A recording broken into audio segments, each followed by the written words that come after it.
Bonjour à tous.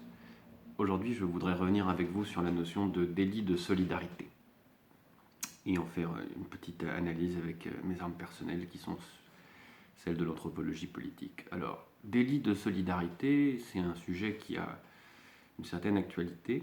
Vous savez que le 22 avril 2018, le Parlement a voté la loi Asile et Immigration. Et ce sont les réactions qui m'ont étonné et qui ont motivé cette vidéo. Un certain nombre de députés La République En Marche ont claironné qu'ils avaient mis fin au délit de solidarité. D'autres, au contraire, ont réutilisé, remobilisé cette notion, et de nombreux médias l'ont utilisée. Et ce qui m'a alerté, c'est qu'on utilise cette notion de manière complètement désordonnée, et que ce qui était au départ un mot obus, un mot choc, devient un concept mobilisable, presque normalement, dans l'espace public. Alors, et puis par ailleurs, ce que disent les députés de La République En Marche, c'est-à-dire qu'ils ont mis fin au délit de solidarité, est très contestable, mais on le verra plus tard. Donc c'est l'analyse en quelque sorte d'un mauvais coup inconscient, d'une dérive dans l'appropriation sociale du concept, délit de solidarité, et d'une normalisation en quelque sorte contre-productive pour ceux qui l'ont porté. Au départ, c'est une notion qui a été développée par des associations qui viennent en aide aux migrants, et notamment le GISTI qui a porté cette notion de délit de solidarité comme pour choquer les esprits. Comment est-ce que c'est comme si on parlait de délit de bonté ou de délit de devoir humain. Il le présentait comme quelque chose d'impossible et c'est en train de devenir un mot banal. Vous imaginez bien que quand Libération ou le site F de Souche utilise le terme délit de solidarité, ils n'y mettent pas le même sens, les mêmes valeurs, les mêmes connotations. Bien. Et quand ça passe dans les médias de masse, ça devient une représentation commune, normale. Il convient donc qu'on y réfléchisse un petit peu. J'ai été aussi choqué, parce que j'ai fait quelques recherches évidemment avant de vous parler, de voir que les guillemets que les institutions utilisaient jusqu'à présent pour parler de délit de solidarité, puisque c'était un concept porté par le GISTI, par une association, un mot impossible, un mot impensable, les guillemets ont sauté. Par exemple, la Commission nationale consultative des droits de l'homme a émis un avis au journal officiel du 4 juin 2017, dans lequel il propose de, et c'est le titre du rapport, mettre fin au délit de solidarité. Bien, notamment parce que les frontières sont trop peu claires. En d'autres termes, à quel moment est-ce que je tire profit de la solidarité? Il n'est pas interdit d'être solidaire, il est interdit de tirer profit de la solidarité. Donc d'aider les migrants par exemple, mais de manière intéressée. Par exemple comme font les vendeurs de sommeil ou les passeurs. Et cette frontière leur paraissait trop faible, notamment parce que, par exemple, si on condamne M. Héroux, qui agit dans la vallée de la Roya en venant en aide à des réfugiés, si on le condamne pour militantisme, c'est-à-dire quelqu'un qui tire un intérêt néanmoins de sa solidarité parce que ça avantage la communication de ce pourquoi il milite, il n'y a plus vraiment de frontières. Bref, la Commission nationale consultative, etc., met des guillemets dans tout le texte, mais pas dans le titre. Le titre de cet avis publié au journal officiel, c'est mettre fin au délit de solidarité sans guillemets. Donc c'est la banalisation de cette notion qui m'a intéressé. L'histoire des guillemets qui tombent, si vous voulez. Le mot obus, pardonnez-moi, qui devient un mot normal, qui était présenté comme un impensable, comme un tabou, qui devient un concept mobilisable par tous. Il devient normal de penser qu'il existe un délit de solidarité ou des délits de solidarité. Alors on va se promener un peu et ensemble on va réfléchir à cette notion. Bien. Alors d'abord, comme d'habitude, un petit peu d'étymologie. On va voir que même dans l'étymologie, ça colle pas bien. Alors d'abord, délit. Délit, ça veut dire infraction à la loi. Bon. Délit, ça vient de délinquant, de delinquere. Et le mot delinquere, ça vient du provençal et de l'espagnol delinquir, ou de l'italien delinquere, ou du latin delinquere, qui veut dire abandonner, manquer, et en cela commettre un délit. Je trouve ça intéressant d'ailleurs de penser que, par conséquent, à ce moment-là, le délit de solidarité, ça veut dire abandonner en n'abandonnant pas. Vous voyez, c'est pas très évident. Bon, deuxièmement, très originellement, la solidarité, être solidus, c'est être solidaire dans la dette, essentiellement, dans le droit romain. Là encore, c'est plus un état qu'un acte. Et donc, penser à un délit de solidarité, là encore, c'est malaisé. Alors, En anthropologie ou en sociologie, on a l'habitude, même s'il y a bien d'autres manières encore de penser les solidarités, d'au minimum faire référence aux deux grands types de solidarité identifiés par Durkheim, mécanique et organique, c'est-à-dire la solidarité par affection, par identité, par identification, et la solidarité par interdépendance. Donc mécanique par ressemblance et organique par interdépendance. Et ça, ce sont des processus qui sont en quelque sorte incontrôlables. Comment voulez-vous contrôler que vous vous sentiez proche de quelqu'un à tel point que vous vous identifiez à lui ou à un groupe? Par exemple, des gens qui portent des baskets de telle marque ou qui s'habillent en gothique ou qui écoutent Booba. Donc voilà, vous vous sentez solidaire parce que vous ressemblez d'une certaine manière aux supporters de l'OM, tiens, qui joue au football ce soir. Et de la même manière, l'interdépendance, elle est de fait. Et elle suit les mouvances de la vie sociale, elle est très difficilement totalement contrôlable. C'est à travers ces deux solidarités-là, c'est-à-dire dans ce qu'elles ont de plus élémentaire, qu'on va réfléchir à l'impact de la création d'un délit de solidarité qui rendrait normal de penser, création d'un concept de délit de solidarité, qui rendrait normal de penser que l'État, par exemple, à travers la loi, peut contrôler les solidarités. Je ne dis pas qu'il ne le fait pas. En revanche, je dis qu'il est très difficile, dangereux, risqué de banaliser la notion de contrôle étatique des solidarités, de contrôle légal des solidarités. Bon. Alors pourquoi est-ce que c'est aussi risqué? Aussi, tout simplement parce que la solidarité est une fonction sociale élémentaire, une condition de possibilité de toute vie en groupe, que ce soit via l'interdépendance ou par la communauté d'identité. Et puis en même temps que c'est ce qui rend possible, c'est le fruit de la vie en commun. Et la plupart du temps, cette sociogenèse se fait de manière discrète. On ne sait pas très bien à quel moment se crée un esprit de quartier, on ne sait pas très bien à quel moment se crée un esprit dans l'immeuble de solidarité, parce qu'on est interdépendant et parce qu'on a l'impression de s'appartenir un peu les uns aux autres. Bien. Pour le dire autrement, les premiers proto-chimpanzés qui ont été un peu humains et qui ont commencé à parler, les deux premiers qui se sont rencontrés, les premiers mots échangés, ont créé de la solidarité. Ces deux premiers mots ont créé de la solidarité parce qu'ils ne savaient pas du symbolique, ils ne savaient pas très bien ce que l'autre voulait dire, ils ont fait semblant de se comprendre, ils se sont fait confiance, ils se sont dit nous on fait partie du groupe qui met le même mot sur la même chose, en ceci nous nous ressemblons, nous nous appartenons et nous dépendons un peu l'un de l'autre. Bon. Alors, ce qui est par ailleurs gênant, c'est que on fait de la solidarité à n'importe quel moment, hein, comme je disais, dans l'immeuble, dans la famille, entre les familles, dans le quartier, dans l'équipe de foot, dans l'équipe de rugby, dans le groupe d'action politique, dans le syndicat, au travail. Ce sont des ensembles de procédés plus ou moins spontanés qui aboutissent à la création de solidarité, qui fournissent en quelque sorte, c'est plus que l'identité, ce que sont les groupes, qui se dotent ensuite de souverains, sauf dans l'hypothèse où le souverain contrôlant les identités construit les groupes. Bien. Je m'excuse, il y a mes yeux qui se baladent un peu sur la vidéo, mais j'ai toujours pas très bien saisi où était la caméra sur ce portable-là, je le fais pas de manière intuitive. Bien.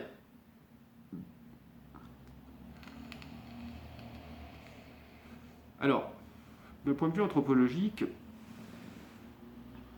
le délit de solidarité est un lieu commun. Mais il se présente de la manière inverse. Il se présente comme un défaut de solidarité.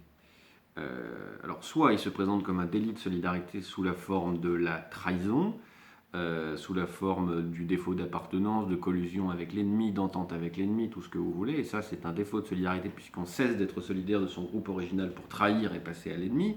Bien, mais ça, il y a des mots pour ça. C'est l'entente avec l'ennemi, la trahison, etc., etc.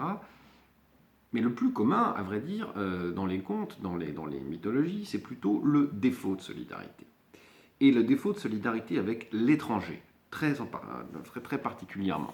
Je pense à de multiples aventures de héros Wolof, par exemple, qui au cours de leur pérégrination rendent des petits services à tel et tels animaux, qui leur donnent en échange des biens qui les serviront à se sortir de l'aventure.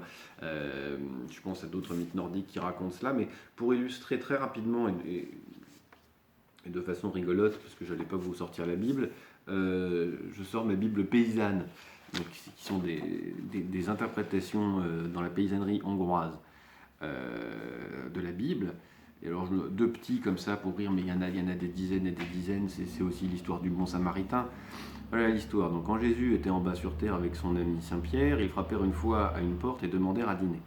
La femme, qui était fort riche, leur claqua la porte au nez. Ils allèrent frapper à une autre porte. Ceux qui demeuraient là étaient fort pauvres, mais les prières d'entrée, la femme fit cuire une soupe au lard. Dans la soupe, comme ils étaient pauvres, les taches de gras étaient bien rares. Jésus les comptabilisa et leur distribua autant de pièces qu'il y avait de taches de gras. La femme alla s'en vanter chez sa voisine. La femme riche, qui leur avait claqué la porte au nez, les invita sitôt à dîner, leur prépara une soupe pleine de gras. Les taches étaient si grosses et si nombreuses qu'elles se groupèrent en une seule. Ah, la voilà bien punie. Les pommes de terre. Un jour que le Christ était en balade, il frappa chez un homme riche qui était juge et lui demanda à manger. L'homme riche lui claqua la porte au nez, il s'en alla chez le voisin qui était pauvre. Celui-là, l'homme, lui proposa des pommes de terre. Au moment de passer à table, Jésus-Christ donna sa bénédiction. Le plat ne fut jamais vide. Il y en eut toujours plus. Et puis le Christ disparut. Le riche voisin remarqua que le plat du pauvre ne désemplissait pas. Le jour suivant, le juge revoit l'étranger. Il va bénir ma soupe aux pommes de terre, se dit-il. S'il la bénit, je lui donnerai de l'argent. Ils discutent, le juge paye à l'avance, on pose le plat sur la table, et le voilà à bénir, le plat se retrouve vide. Le juge lui demande, c'était pas vous qui étiez hier chez mon voisin? Si fait, et pourquoi vous bénissez pas mes patates? Parce qu'elles sont pas fameuses, voilà ce qu'il advint, le riche n'eut plus une seule pomme de terre, le pauvre, lui, en eut tant et plus. Bon, je trouve rigolote et imagée, et notamment, elle traite de la question de l'étranger. L'étranger se présente, et est-ce qu'en première intention, on se sent solidaire de lui et on veut lui venir en aide, ou est-ce qu'au contraire, on le repousse? Est-ce qu'on le traite comme un semblable et on lui fournit le gîte et le couvert, ou est-ce qu'on le rejette? Celui qui le rejette ou celui qui l'accueille en étant intéressé se trouve puni. Bien. Donc il me semble que ça définit assez bien finalement les termes du sujet. Bien. On remarquera d'ailleurs que l'Église aujourd'hui catholique en France et les églises protestantes aussi d'ailleurs prennent position pour la solidarité et une solidarité qui serait désintéressée avec les migrants. Bon, de la même manière, c'est un thème extrêmement commun quand on parle des justes ou des collabos en quelque sorte. Les collabos sont ceux qui ont aidé l'étranger mais en étant intéressés par la domination allemande et ce qui pouvait retomber sur eux. A l'inverse, les justes sont ceux qui ont apporté de l'aide aux juifs sans attendre de rétribution en échange, sans rien attendre en retour. Bon, ce sont des positions morales très simples, mais revenons à ça. Délit de solidarité, c'est-à-dire tirer un profit de l'action solidaire. Et là, moi, je pose le problème suivant. En réalité, on tire toujours un profit de l'action solidaire. Et on ne peut pas tracer de frontières. Dès lors qu'on parle du militantisme comme un profit de l'action solidaire, il n'y a plus aucune frontière. Parce que dès qu'on tisse des liens de solidarité, dès qu'on tisse des liens d'intégration, on tire pour soi le sentiment déjà d'affection qu'on partage avec l'autre et pour l'autre, mais encore, on augmente la chance de recevoir de l'aide de cette personne. On a tissé un rapport humain qui nous rend plus solides et plus forts dans la vie et dans les futurs voyages à travers le monde. Puisque pourquoi pas, on pourrait être accueilli ici ou là de telle ou telle manière. Bien. Alors, pourquoi est-il important de marteler qu'il ne peut pas exister de délit de solidarité? Que vous soyez pour ou contre l'accueil des réfugiés, pourquoi faut-il marteler qu'il ne peut pas y avoir de délit de solidarité? Eh bien, essentiellement parce que ça pose très directement la question de la définition de l'humain, de la définition des semblables, mais encore parce que ça renverse totalement la position du souverain. Est-ce que le souverain est l'émanation d'un peuple ou est-ce qu'il crée le peuple? Là, on se place clairement dans une position avec la notion de délit de solidarité où c'est à l'État qu'il revient, c'est à cette espèce d'organe administratif et de direction qu'il revient de décider du peuple qu'il a. Bien. Une fois ça dit, entrons dans la finesse du trait. Je vous dis que ça pose directement la question de la définition de l'humain et des semblables. Alors posons deux questions de manière simultanée. Première question, qui fonde d'ailleurs toute l'idée de la cosmopolitique, et puis par ailleurs des droits de l'homme, de l'ONU, etc. Euh, Première question, les étrangers ont-ils des droits? Si oui, alors tous les humains ont des droits. Deuxième question, les étrangers sont-ils des semblables parce qu'ils sont humains et parce qu'ils sont des sujets de droit? Alors répondre à cette question, c'est difficile. Si oui, tous les étrangers sont des semblables parce qu'ils sont humains et parce qu'ils sont sujets de droit. Sinon, certains humains ne sont pas des semblables et ne sont pas dignes d'être des sujets de droit parce qu'ils n'ont pas d'âme, ou bien parce qu'ils n'ont pas de papier, ou bien parce qu'ils ne sont pas nés ici ou là, ou parce qu'ils sont des citoyens de seconde zone, ou parce que, etc., ils ne sont pas de la même couleur, tout ce que vous voulez. S'ils sont humains et qu'ils ont des droits, je suis moi en tant qu'humain et en tant que citoyen en droit, en tant que citoyen, pardonnez-moi, et sujet de droit, je suis donc moi-même en droit et peut-être en devoir de tisser avec eux des relations de solidarité variables, modulables, distinctes. Je ne serai pas nécessairement aussi proche d'eux que je suis proche de mes voisins ou de mon peuple, etc. Mais c'est à moi qu'il revient d'en décider. La solidarité étant en quelque sorte la racine des actions sociales. Et le souverain n'étant que l'émanation de la souveraineté du peuple, et non pas l'organe de direction, l'entreprise qui décide du peuple qu'il doit avoir, et donc des solidarités qui doivent se développer à l'intérieur de ce peuple. Alors, par rapport à ces questions-là, la Déclaration universelle des droits de l'homme et du citoyen, et de la femme et de la citoyenne, tiens, devrait-on ajouter, la DDH offre immédiatement une réponse. Les étrangers ont des droits et il n'y a pas de délit de solidarité qui tienne. Alors on peut descendre un petit peu dans le texte, voyons voir. Tous les êtres humains naissent libres et égaux en dignité et en droit, ils sont doués de raison et de conscience. Chacun peut se prévaloir de tous les droits, de toutes les libertés proclamées dans la présente déclaration. De plus, il ne sera fait aucune distinction fondée sur le statut politique, juridique ou international du pays ou du territoire dont une personne est ressortissante. Tout individu a droit à la vie, à la liberté, à la sûreté de sa personne. Tous sont égaux devant la loi et ont droit sans distinction à une égale protection de la loi. Ce qui veut dire qu'on ne peut pas faire des lois pour les uns et des lois qui seraient que pour les étrangers. Tous ont droit à une protection égale contre toutes les discriminations qui violeraient la présente déclaration, etc. Par exemple, est-ce qu'on peut mettre des bébés ou des enfants en centre de rétention? Il ferait beau voir qu'on y mette des bébés français en prison, hein, bon. Pardon, en centre de rétention. Toute personne a le droit, article 13, toute personne a le droit de circuler librement et de choisir sa résidence à l'intérieur d'un État.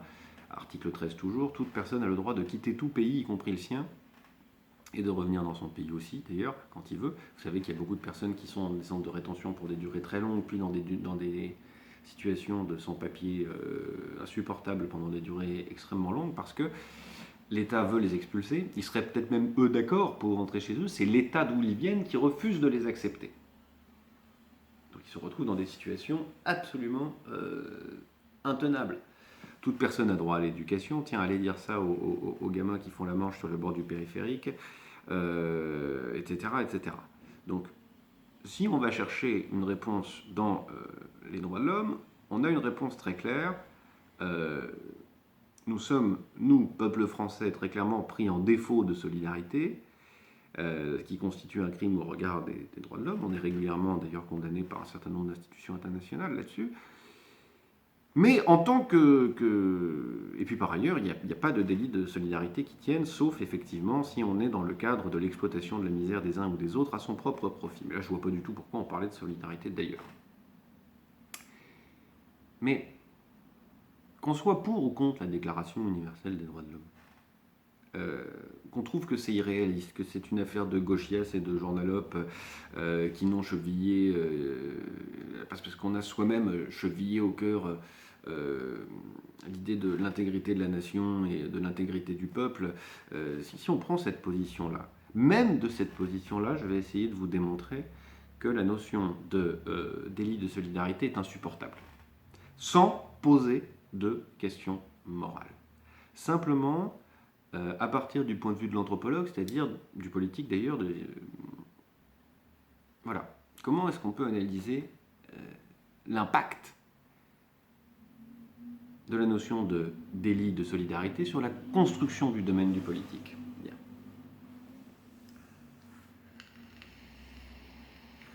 Eh bien, simplement, c'est que dès que, comme je vous l'ai déjà dit, on fait de cette notion de délit de solidarité pensable, non pas un impensable, mais un pensable, un concept utilisé régulièrement dans le champ médiatique et social et politique de la vie française. On accepte donc que c'est l'État qui fait la société étant essentiellement la somme des solidarités qui les délimite, solidarité mécanique et organique, définies un petit peu avant. Et non pas la société qui produit un État. C'est l'État qui fait la société et pas la société qui produit l'État à son service. C'est l'État qui fait le peuple et pas le peuple qui fait l'État. C'est l'État, le peuple étant lui aussi une construction mouvante de solidarité et pas simplement,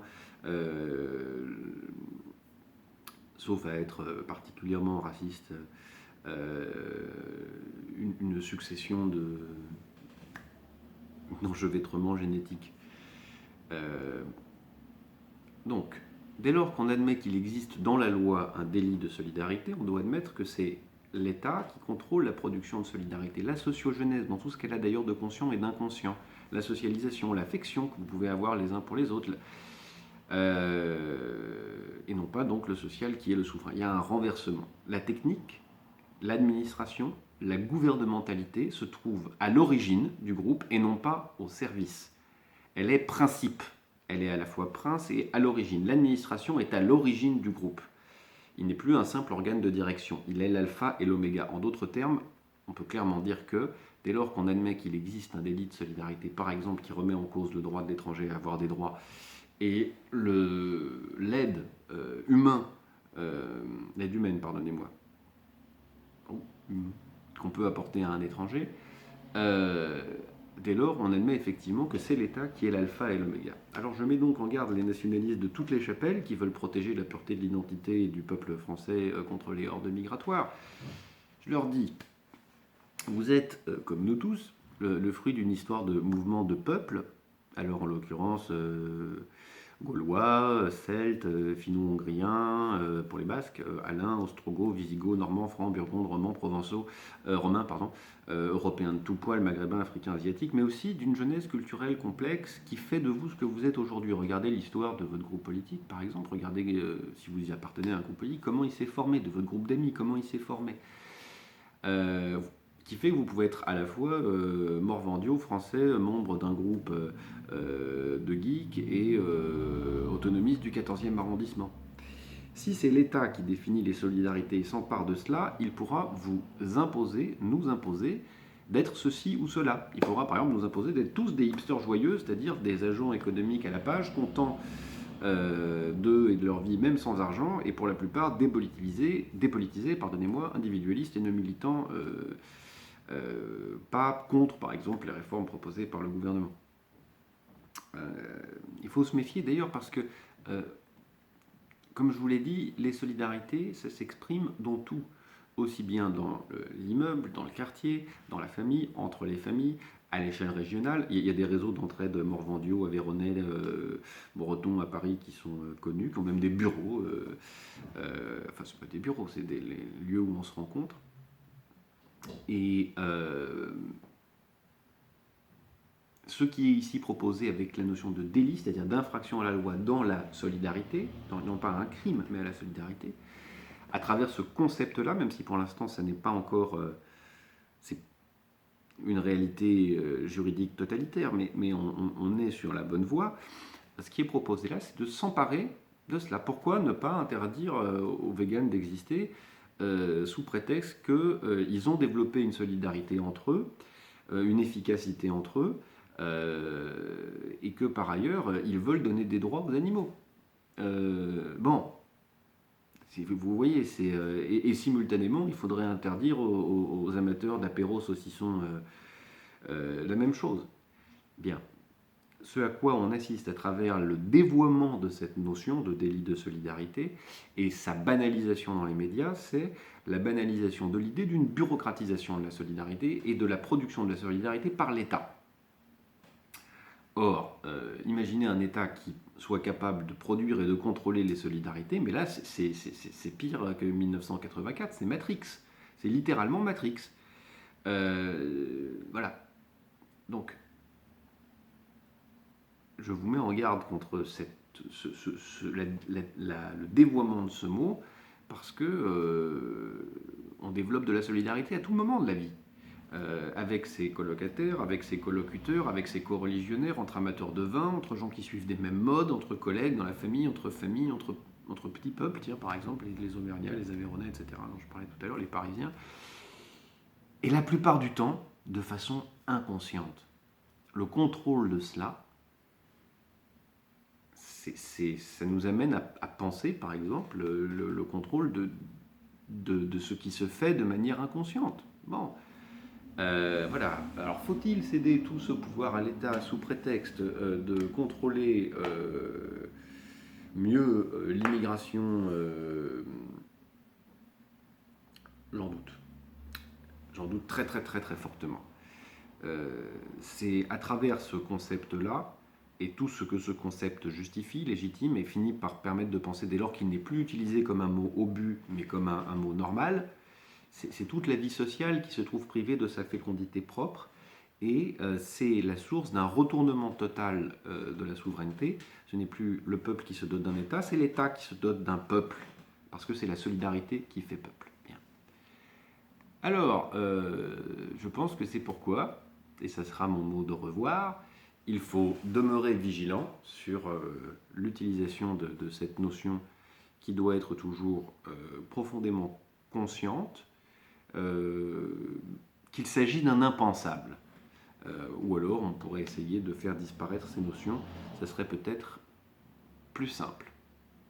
Enfin non pas un impensable, mais un danger. Bien. Allez,